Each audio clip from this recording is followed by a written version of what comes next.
ಓಂ ನಮೋ ವೆಂಕಟೇಶಾಯ. ನಮಸ್ಕಾರ ಸ್ನೇಹಿತರೆ, ನಿಮಗೆಲ್ಲ ಪ್ರಮೀಳಾ ಟಾಕ್ಸ್ಗೆ ಸ್ವಾಗತ. ಸ್ನೇಹಿತರೆ, ಮಾಘ ಶುಕ್ಲ ಏಕಾದಶಿಯನ್ನು ಭೀಷ್ಮ ಏಕಾದಶಿ ಅಂತ ಕರೀತಾರೆ. ಭಗವಾನ್ ಶ್ರೀಕೃಷ್ಣರೇ ಜಯ ಏಕಾದಶಿ, ಇದು ಮಾಘ ಶುಕ್ಲ ಏಕಾದಶಿ, ಜಯ ಏಕಾದಶಿ, ಇದನ್ನು ಭೀಷ್ಮ ಏಕಾದಶಿ ಅಂತ ಕರೆದಿದ್ದಾರೆ. ಯಾಕೆ ಅಂದರೆ ಆಚಾರ್ಯ ಭೀಷ್ಮರು ಭಗವಾನ್ ಶ್ರೀಕೃಷ್ಣರ ಅಪ್ರತಿಮ ಭಕ್ತ, ಮಹಾನ್ ಭಕ್ತರು ಇವರು. ಸ್ನೇಹಿತರೆ, ಎಷ್ಟೋ ಜನಕ್ಕೆ ಏನೇ ಕಷ್ಟ ಬರಲಿ ತುಳಸಿ ಮುಂದೆ 2 ತುಪ್ಪದ ದೀಪವನ್ನು ಹಚ್ಚಿ ವಿಷ್ಣು ಸಹಸ್ರನಾಮವನ್ನು ಹೇಳಿಕೊಂಡು ಎಷ್ಟೋ ಕಷ್ಟಗಳಿಂದ ಪಾರಾಗಿದ್ದಾರೆ. ನಮಗೂ ಏನಾನ ಕಷ್ಟ ಬಂದರೆ ವಿಷ್ಣುವಿನ ಅಷ್ಟೋತ್ತರಗಳನ್ನು ಪಾರಾಯಣ ಮಾಡ್ತೀವಿ, ವಿಷ್ಣು ಸಹಸ್ರನಾಮವನ್ನು ಹೇಳ್ಕೊತೀವಿ. ಎಷ್ಟೋ ಮನೆಗಳಲ್ಲಿ ಪ್ರತಿದಿನ ವಿಷ್ಣುವಿನ ಪಾರಾಯಣ ಮಾಡ್ತಾರೆ, ವಿಷ್ಣು ಸಹಸ್ರನಾಮ ಹೇಳ್ಕೊಳ್ತಾರೆ. ಈ ವಿಷ್ಣು ಸಹಸ್ರನಾಮ ಹೇಳಿದ್ದೇ ನಮಗೆ ಭೀಷ್ಮಾಚಾರ್ಯರು. ಹಿಂದೂ ಧರ್ಮದಲ್ಲಿ ವಿಷ್ಣು ಸಹಸ್ರನಾಮವನ್ನು ಪಾರಾಯಣ ಮಾಡಿದ್ರೆ ಸಕಲ ಪಾಪಗಳು ಕಳೆದು ಹೋಗಿ ಮೋಕ್ಷ ಸಿಗುತ್ತೆ ಅನ್ನುವಂತಹ ನಂಬಿಕೆ ಇದೆ. ಈ ವಿಷ್ಣು ಸಹಸ್ರನಾಮದ ಕರ್ತೃ ಆಚಾರ್ಯ ಭೀಷ್ಮರು. ಸ್ನೇಹಿತರೆ, ಮಹಾಭಾರತವನ್ನು ತಗೊಂಡಾಗ 18 ದಿನಗಳು ಕುರುಕ್ಷೇತ್ರ ಯುದ್ಧ ನಡೆದರೆ 10 ದಿನಗಳು ಭೀಷ್ಮಾಚಾರ್ಯರೊಬ್ಬರೇ ಯುದ್ಧ ಮಾಡಿದ್ದು. ಅಂದರೆ ನಾವು ಅರ್ಥ ಮಾಡ್ಕೋಬೇಕು ಅವರ ಶಕ್ತಿ ಸಾಮರ್ಥ್ಯಗಳನ್ನು. ಇವರು ಕುರುವಂಶದ ಪಿತಾಮಹ. ಕುರುವಂಶದಲ್ಲಿ ಅತ್ಯುನ್ನತ ಮಹೋನ್ನತ ವ್ಯಕ್ತಿ ಯಾರಪ್ಪ ಅಂದರೆ ಭೀಷ್ಮಾಚಾರ್ಯರು. ಸ್ನೇಹಿತರೆ, ದ್ವಾಪರ ಯುಗದಲ್ಲಿ ಆಜನ್ಮ ಬ್ರಹ್ಮಚಾರ್ಯ ವ್ರತವನ್ನು ಆಚರಿಸಿ ಕೊಟ್ಟ ಮಾತಿಗೆ ಕಟ್ಟು ಬಿದ್ದು ಪ್ರಾಣ ಹೋಗುವವರೆಗೂ ಆ ಮಾತನ್ನು ನಡೆಸಿಕೊಂಡು ಬಂದ ಮಹಾನುಭಾವ, ಸಕಲ ಧರ್ಮಶಾಸ್ತ್ರಜ್ಞ, ವೇದಪಾರಾಯಣ ಕೋವಿದರು ಭೀಷ್ಮಾಚಾರ್ಯರು. ಭೀಷ್ಮಾಚಾರ್ಯರು ಮನುಷ್ಯರಿಗೆ ಅಲ್ಲ, ದೇವತೆಗಳಿಗೂ ಧರ್ಮಶಾಸ್ತ್ರವನ್ನು ಬೋಧಿಸಿದವರು.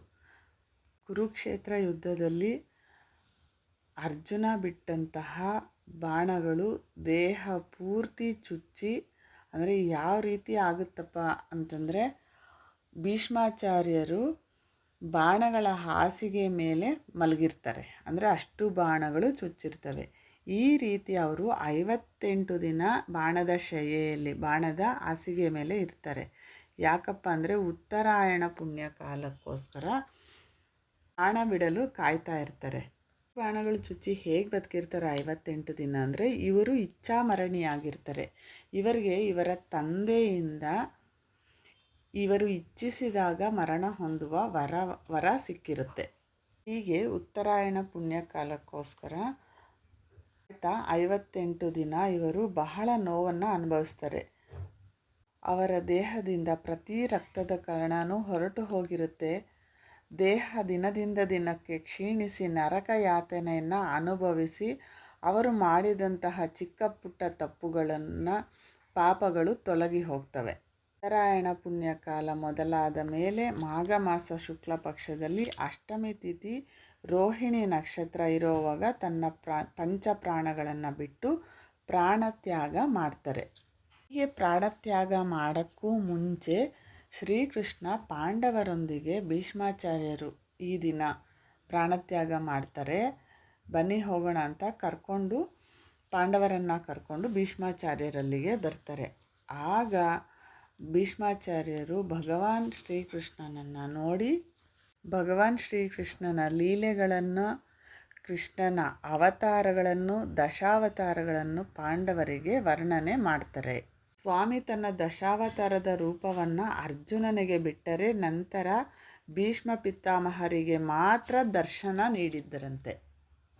ಆಗ ಪಾಂಡವರಿಗೆ ವಿಷ್ಣುವಿನ 1000 ಹೆಸರುಗಳು ಅವರ ಮುತ್ತಜ್ಜನಿಂದ ದೊರೆಯಿತು ಅಂತ ಪುರಾಣಗಳು ಹೇಳ್ತವೆ.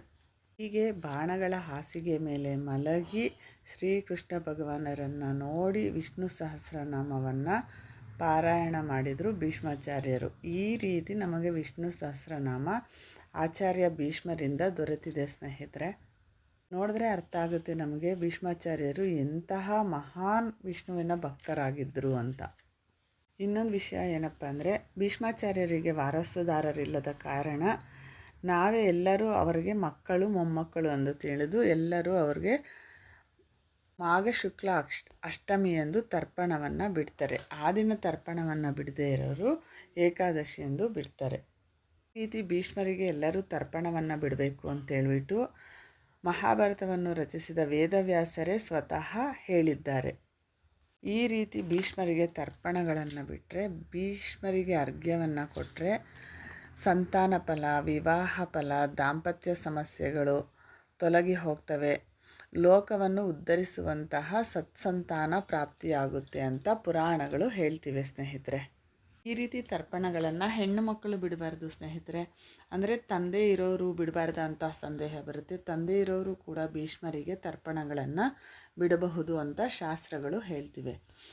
ಸ್ನೇಹಿತರೆ, ಈ ರೀತಿ ಭೀಷ್ಮಾಚಾರ್ಯರಿಂದ ನಮಗೆ ವಿಷ್ಣು ಸಹಸ್ರನಾಮ ದೊರೆತಿದೆ ಅಂತ ತಿಳಿಯಿತು. ನಿಮಗೆ ಈ ವಿಡಿಯೋ ಇಷ್ಟ ಆದರೆ ಲೈಕ್ ಮಾಡಿ, ಶೇರ್ ಮಾಡಿ, ನನ್ನ ಚಾನಲ್ನ ಸಬ್ಸ್ಕ್ರೈಬ್ ಮಾಡ್ಕೊಳ್ಳಿ. ಮುಂದೆ ಮತ್ತೊಂದು ಉತ್ತಮವಾದ ದೈವಿಕ ವಿಡಿಯೋದೊಂದಿಗೆ ಮತ್ತೆ ಸಿಗೋಣ ಸ್ನೇಹಿತರೆ.